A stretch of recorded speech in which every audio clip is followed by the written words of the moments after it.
Hello everyone. In this video, let's look into another topic of internal security under GS paper 3, that is Northeast Insurgency. Okay, Northeast Insurgency, Northeast, நம்மளுடைய seven sisters, which are nothing but நம்மளுடைய Assam, Arunachal Pradesh, Nagaland, Manipur, Mizoram, Tripura, Meghalaya. In the seven states தான் நம்மளுடைய seven sisters. All these seven comprises our Northeast region. Okay. What is Northeast Insurgency? Northeast Insurgency என்றது all these seven states has got some demands. இவங்க எல்லாருக்குமே ஒரு demand இருக்கும். Okay. For the government to fulfill their demand, they take up some sort of violence. They make up some organizations. So வைலன்ஸை கையில் எடுப்பாங்க, சில organisation மூலியமாக அவங்களுடைய டிமாண்ட் மீட் பண்ணணும்னு சொல்லிட்டு they fight against the government. This happens in the north east region. So அதனால தான் நார்த் ஈஸ்ட் இன்சர்ஜென்சி என்ற name. Okay, seven sisters chronology பார்க்கலாம்.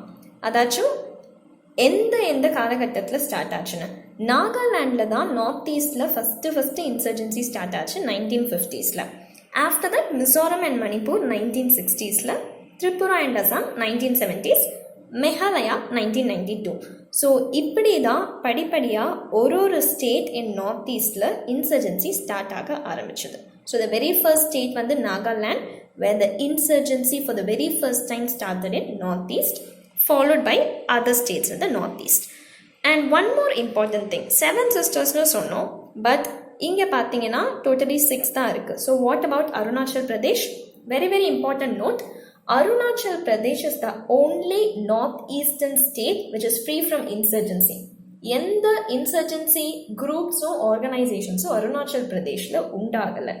பட் மற்ற ஸ்டேட்ஸ் எல்லாமே, மற்ற நார்த் ஈஸ்டர்ன் ஸ்டேட்ஸ் எங்கெல்லாம் insurgency groups they were established, they use this Arunachal Pradesh as a medium to pass by weapons, to get the weapons, to get the support. So இதை வந்து ஒரு பகுதியாக use பண்ணிட்டு மற்ற ஸ்டேட்ஸில் வந்து இன்சர்ஜென்சி குரூப்ஸ் வந்து they were flourishing so much, but எந்த குரூப்புமே அருணாச்சல் பிரதேஷில் இன்சர்ஜென்சிக்காக உருவாக்கப்படலை. That is important note. Okay, what are the factors? என்ன டிமாண்ட் இவங்களுக்கு, என்ன ஃபேக்டர்ஸ் இந்த இன்சர்ஜென்சி கொண்டு வரதுக்கான காரணம்? Alienation.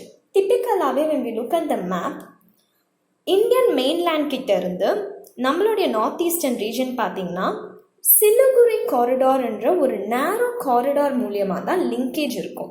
Which means if this is our northeastern states, we'll have West Bengal over here. Okay, west பெங்காலுக்கு ஒரு சின்ன ஒரு கேப் தான் சிலிகுரி காரிடார். ஸோ வெஸ்ட் பெங்காலில் ஒரு சின்ன பார்ட் தான் Siliguri corridor. that paves the way between northeastern region and your Indian mainland. So டோட்டலாக ஆல்மோஸ்ட் பார்த்தீங்கன்னா நார்த் ஈஸ்டர்ன் ரீஜன் வந்து இந்தியன் மெயின்லேண்ட் கிட்ட இருந்து in various factors, in various criteria எப்பவுமே ஒரு ஐசோலேஷன்லேயே இருக்கும். ஃபார் எக்ஸாம்பிள், டெவலப்மெண்ட் ஒர்க்ஸாக இருக்கட்டும், it is very much flourishing in mainland. அதே மாதிரி எந்த ஒரு ஸ்கீமாக இருக்கட்டும், எல்லாமே வந்து ஃபாஸ்டர் டெவலப்மெண்ட் மெயின்லேண்டில் தான் இருக்கும்.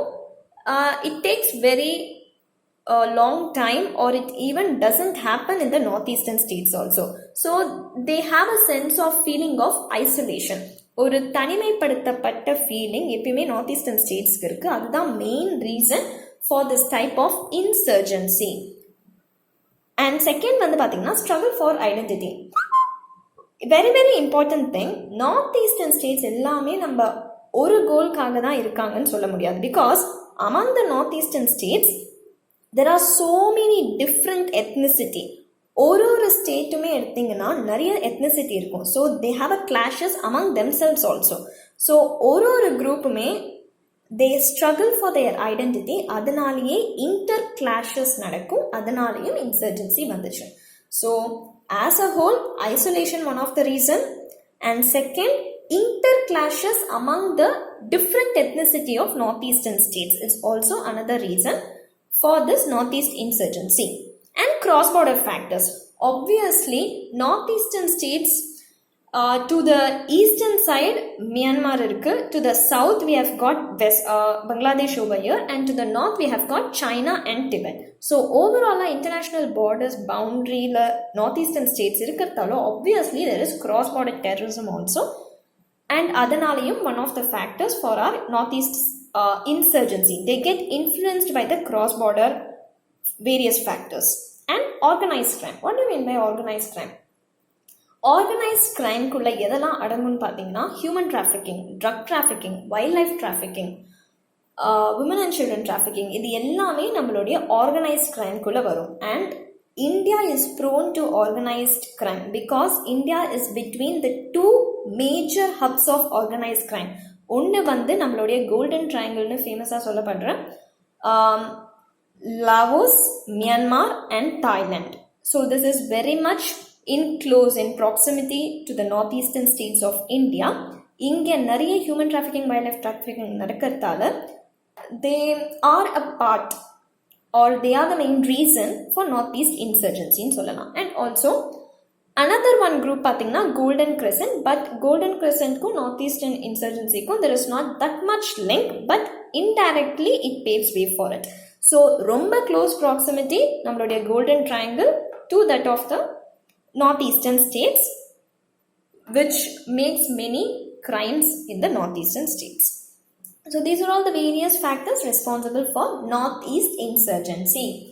Northeast la violence நடக்கிறதுக்காக மெயின் ரீசன்ஸ் இதெல்லாம், மெயின் ஃபேக்டர்ஸ் இதெல்லாம். ஓகே, நம்ம இப்போ என்ன பண்ணுவோம்னா ஒரு ஸ்டேட் டோட்டலாக 7 இருக்குது. Arunachal Pradesh except living that because there is no organizations or no insurgency establishment or base over there. அதனால ரிமைனிங் 6 இதுக்குமே நம்ம ஒன் பை ஒன்னாக பார்க்கலாம். Now let us take in to Nagaland. So நாகாலாண்டில் as we said before, Nagaland is the very first state from northeast to encounter insurgency. So colonial times la, that is first world war அப்போ 1914 to 1918 la, many people, indigenous people from Nagaland were taken and they were trained in guerrilla warfare to fight against the France.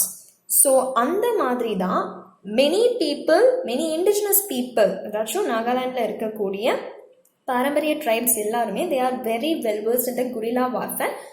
இது எல்லாத்துக்குமே main reason, main start ஆனது 1914 உடைய first world war time. அப்போ British used Nagaland indigenous tribal people in guerrilla warfare. Surprise அட்டாக்ஸில் they were very much trained by the Britishers. So that is the major reason.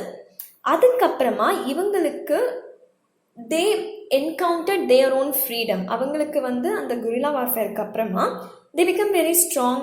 They knew the tactics of guerrilla warfare. So they started claiming for their own freedom. So அப்படி தான் வந்து Fizo, this is a person. This person 1946ல Naga National கவுன்சில்னு ஒன்று start பண்ணாங்க.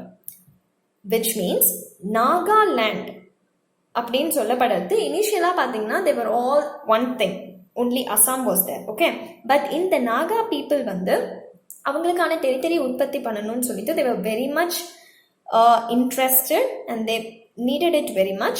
அதனால இந்த Naga national council start பண்ணாரு ஃபிசோ. அதுக்கப்புறமா there were so many things. அதில் ஒரு important agreement பார்த்தீங்கன்னா 9-point agreement. இந்த 9-point agreement வந்து it happened between the Naga people and the government of Assam. So Akbar Haidari, அப்பத்தி governor of Assam is Akbar Haidari. Akbar Haidariக்கும் Naga பீப்புளுக்கும் நடந்த ஒரு agreement தான் 9-point agreement. இது ஃபேமஸாக அக்பர் ஹைதாரி அக்ரிமெண்ட்னு சொல்லலாம். பட் இந்த அக்ரிமெண்ட்டை வந்து ஃபிசோ ஏத்துக்கல. he opposed it. இந்த அக்ரிமெண்ட் 1947ல நடந்துச்சு. அதுக்கப்புறமா 1963ல நாகாலாண்ட் காட் த ஸ்டேட்ஹுட். எப்படி ஸ்டேட்ஹுட் வந்துச்சு? அதான் அக்ரிமெண்ட் ஒத்துக்கல, they were continuously fighting against it. பார்த்தீங்கன்னா Government of India made a clear statement, we are not going to talk with the one who indulge in violence. If you want any demands to be met, ஏதாச்சும் உங்களுடைய demands meet ஆகணும்னா ஒரு moderator மூலியமா you put forward all your claims அப்படின்னு சொன்னாங்க. So அந்த மாதிரி if Fizo is an extremist, Incongliba is a moderator. So Incongliba, இந்த moderator person மூலியமா Government of India ஒரு கன்க்ளூஷனுக்கு வந்து நாகாலாண்டுக்கு ஒரு ஸ்டேட்ஹுட் கொடுத்துச்சு. it got separated from the other northeastern states. Okay, 1980ல after statehood வந்ததுக்கு அப்புறமே they started for expanding their Nagaland. Okay, which means they wanted a greater Nagaland என்ற இந்த கான்செப்ட்க்கு அவங்க வந்தாங்க. which means சில Naga people are there in Assam, சில பேர் மணிப்பூர், சில பேர் மிசோரம். ஸோ அங்கே பிரிஞ்சு பிரிஞ்சு இருக்கிற நாகா பீப்புள்ஸ்லாம் ஒன்று சேர்ந்து they need a greater Nagaland. Which means அப்படி பார்க்க போனீங்கன்னா இப்போ இருக்கிற இந்த நாகாலேண்ட் வந்து they are demanding for the whole of Nagaland. So இங்கே இருக்கிற அசாமில் இருக்கிற சில Naga people, Manipur, Mizoram, so they are actually demanding for a greater expansion of Nagaland. இதுதான் இப்போத்தி இருக்கிற problem and their demand. So அதை பேஸ் பண்ணி 1980ல் நேஷனல் சோஷியலிஸ்ட் கவுன்சில் ஆஃப் நாகாலாண்ட்னு ஒரு ஆர்கனைசேஷன் ஸ்டார்ட் பண்ணாங்க. அவங்களுக்குள்ளேயே because of difference in opinion அது 2 ஃபேக்ஷனாக பிரிஞ்சிச்சு. ஒன்று National Socialist Council of Nagaland for greater Nagaland, that is IM, Isaac Muivah foundation சொல்லுவாங்க. அதாச்சும் 3 பேர் ஜாயிண்டாக இருந்தாங்க, ஐசக், முய்வா, கப்லாங். இந்த 3 பேரில் கப்லாங்க்கு டிஃப்ரென்ஸ் ஆஃப் ஒப்பீனியன் வந்து ஹி காட் செப்பரேட்டட். ஸோ இந்த ஒரு ஃபேக்ஷன் இந்த ஒரு ஃபேக்ஷன் ரெண்டுமே தனித்தனியாக இருக்க ஆரம்பிச்சது. அதுக்கப்புறமா நாகா பீஸ் அக்கார்ட் 2015ல சைன் பண்ணாங்க. இந்த நாகா பீஸ் அக்கார்ட் ரீசென்ட்லி 2015ல கவர்மெண்ட் ஆஃப் இந்தியாவும் இந்த ஃபேக்ஷன் சொன்னல National Socialist Council of Nagaland for Isaac Muivah, இந்த ஃபேக்ஷன் வந்து சீஜ் ஃபயர், அதாச்சும் okay I will surrender all my weapons but you just meet my demands, நான் எல்லா வெப்பன்ஸையும் சரண்டர் பண்ணிடுறேன், எங்களுடைய டிமாண்ட்ஸ் மீட் பண்ணுங்கன்னு சொல்லிட்டு ஒரு சரண்டரிங் பொசிஷன் தான் இந்த ஃபேக்ஷன் மேற்கொண்டாங்க வித் கவர்மெண்ட் ஆஃப் இந்தியா. அதன் மூலியமாக தான் இந்த நாகா பீஸ் அக்கார்ட் 2015ல சைன் பண்ணப்பட்டுச்சு. After that but still this Khaplang faction of National Socialist Council of Nagaland still it is functioning. And 2019ல ஆப்ரேஷன் சன்ரைஸ்னு ஒரு operation India and Myanmar took it to curb this faction of National Socialist Council of Nagaland. So this is all about how the north east insurgency started in Nagaland since 1946. அப்போ Naga national council start ஆகி 9 point agreement sign பண்ணப்பட்டு அதுக்கப்புறமா அப்போஸ் பண்ணி statehood வந்து Socialist Council of Nagaland 2 ஃபேக்ஷனாக பிரிஞ்சு now mostly this faction got surrendered and one more faction is doing in a slight manner. So most வந்து they got reduced அப்படின்னு சொல்லலாம்.